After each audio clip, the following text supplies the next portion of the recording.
Hi, everybody. Dan Illman, Mike Beer, taking a look back at the historic Belmont Stakes. This year run at Saratoga due to the renovations at Belmont Park. This year run at a mile and a quarter, featuring the winner of the Kentucky Derby, Mystic Dan, versus the Preakness winner, Seize the Gray, versus Sierra Leone, the favorite in this race. An interesting race to be sure. Keep an eye on Sierra Leone as we break from the gate, post position 9. He's a late runner anyway, but that start doesn't help. Yeah, a little bit awkwardly from the gate. Then he got bumped both sides there. He was always going to be off the pace anyway, but he just winds up at the back after a little bit of trouble at the start. We got Dan, I think we both thought it was kind of in there somewhere with Dornock. We got the good Dornock in this race. Dornock breaking from post position 6, right now pushing the pace of the Preakness winner, sees the gold from the outside, sees the gray from the outside. This is a stark contrast to his start in the Kentucky Derby, where he suffered severe misfortune. He got away clean, and he is right up and on the pace where he likes it. Yeah, it seems like the first two starts he made this year, just weren't that great. And then he had plenty of excuses in Kentucky. Got out of the gate well here. They wanted to be forward with him here. He's right up on the pace. Sees the Gray, by the way, got a very aggressive ride from the rail. They wanted to lead with him, and they got it. But Dornock is just sitting to his outside. I like this part of the race maybe best, Dan, when they go into this final turn here. Seems like Sees the Gray is going to pick it up, and Dornock's going to go right with him. Despite breaking from the far outside post, Mindframe finds a good position, tracking the pace 3 wide. That's that excellent tactical speed he's shown throughout his career, and he's going to begin his advance right now as Dornock starts to ratchet up the pressure on Seize the Gray. Yeah, these leaders are really going now here, Dan, into this final turn. They're trying to get some separation. Dornock, I just like the way he's able to keep up with this pace, though, and sort of take a short lead. You're right about Mindframe. This is the trip that you wanted him to get and the trip that he got. The inexperience does seem like it cost him in the stretch of this race, but up until this point, he did everything right. Last and widest right now is Sierra Leone, and it looks like he's starting to kick. And right here to his inside, he gets jostled off stride for just a moment by a tiring Protective. Right now, Dornock's made the lead. Mindframe looks strong, but perhaps showing his inexperience, Mike, in only his third start. Mindframe drifts, and if you give Dornock an inch, as he showed in the Remsen last year, he will make you pay. Digs in really gamely at the end because Mindframe, after he straightens himself out, does make another run at him there.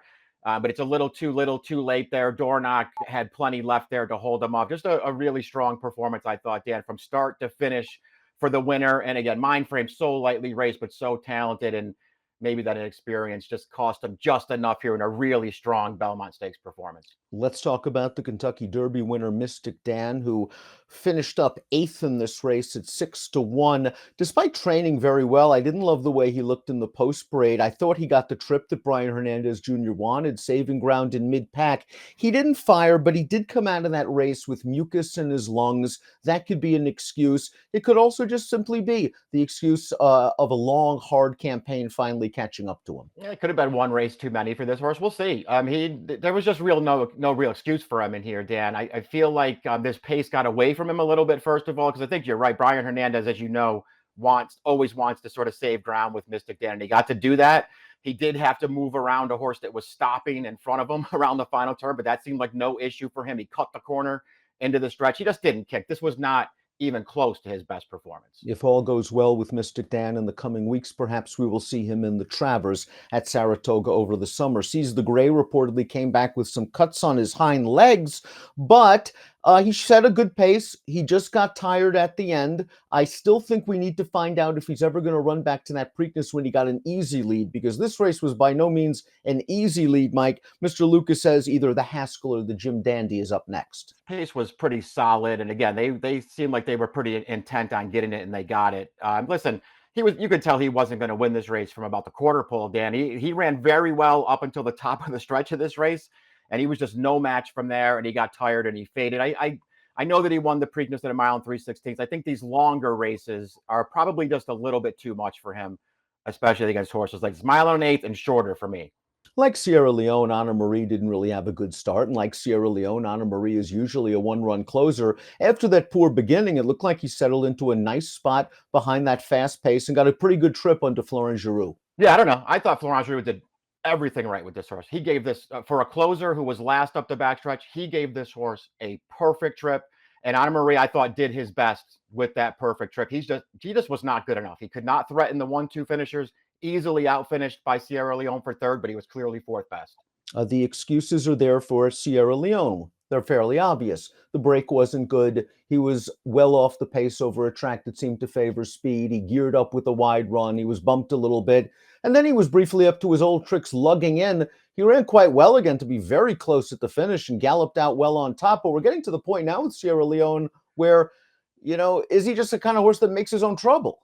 Yeah, I mean, listen, I guess there were enough excuses to go around, Dan, in this, trouble early, trouble at the top of the stretch. The bit change that was sort of well documented throughout the week there that was supposed to correct him lugging in through the stretch. It did not correct him lugging in through the stretch. He was still getting in all the way through there. I liked the late run that he made. I think that, to me, the most disappointing part of his performance was just around the final turn. I'm used to seeing the source, even though he's a closer, he usually makes a run a little bit earlier than the one he made here to sort of get himself into range. He made zero ground on this field around the final turn, and he still had a lot of work to do from the top of the stretch. I really liked the run that he put in from about the 3/16 pole to the wire, but it was way too late. No, I agree with you. We're watching the race up in the press box at the spot at the 3/8 pole when Protective ran right by him. I looked at you and said, he's not running. Yeah. He was last, absolutely. And then he began his kick. But you're right. I thought his kick began a little bit late. And I don't blame that on Pratt. I just think either Sierra Leone just couldn't keep up when they started to sprint for home or whatever it was. Sierra Leone was a little bit late to start his run. As for Mindframe, for what he accomplished, and only his third lifetime start, stepping way up in class, stepping way up in distance, it shows that he's a legitimate racehorse. And but for that misstep in mid-stretch when he drifted out under left-handed urging, he could have made this a lot closer or maybe even turned the tables. Yeah, I don't think it would be that hard to argue that if he keeps a straight course through the stretch and sort of keeps his mind on business, that he's right there. I mean, he's right there at the wire anyway. Maybe he even wins the race, Dan. The inexperience got to him. All in all, this was just a really nice effort for Mindframe. I think it's only fair to point out that he got a perfect trip in this race on the, 3 wide around the track, but just sitting right off of a pace that was getting contested in front of him, and he made his run to contention at the top of the stretch. Very, very good performance. I'm not going to give him, some kind of huge excuse in here, Dan, but he ran really well. The Jim Dandy or the Haskell will be next for Mindframe, as Todd Pletcher wants to keep Mindframe and last year's 2-year-old champion Fierceness separated for the time being. Let's take a closer look at our Belmont Stakes winner, Dornoch. What a remarkable broodmare Puka has become. Not only has she foaled Belmont Stakes winner Dornoch, she's also foaled last year's Kentucky Derby winner Mage. She's foaled Gunning, who's a multiple stakes placed runner. And Dornoch, who earned a 91 buyer last year in the Remsen when denying Sierra Leone in game fashion. He didn't run back to that number in his first 3 starts this year. But I guess looking back, he could have found excuses. The Fountain of Youth was his first start. Maybe he wasn't, completely tuned up tight. The Bluegrass, they tried to rate him. The Derby's start was self-explanatory, but he exploded to a career best buyer here, 101. Yeah, I mean, again, I think that's all true. And we talked about him several times leading up, not only to this race, but to his prior races. And, it was hard to be excited about what he had done as a 3-year-old so far, but it was also not that hard to make at least some excuses for it. It was all good stuff from this horse as a 2-year-old. You knew that he had the talent in there. It was just a question of whether he was going to put it all together at 3. He put it all together on Saturday. He looked great on the track in the post parade. And this horse not only runs, but it really looks like he is game and determined in the stretch. He wants to face a challenge. He wants a fight. And he really dug down deep when Mindframe came to him after being up close to a very legitimate pace, pushing a legitimate horse and putting that horse to bed at the quarter pole. Dornoch proved he was the goods in the Belmont, and he paid a very good price for those that believed. Here are the prices for the Belmont Stakes. Dornoch, $37.40 for Louis Saez and Danny Gargan. Mindframe, a very game second, and Sierra Leone, a tough luck third for Chad Brown. Sort of sets up an interesting second half of the 3-year-old season, Mike. 3 separate winners of the Triple Crown races, and we know that there are several other good horses lurking in the weeds. Yeah, it feels like there are going to be some other players jumping in here the last few months of the season. Sierra Leone,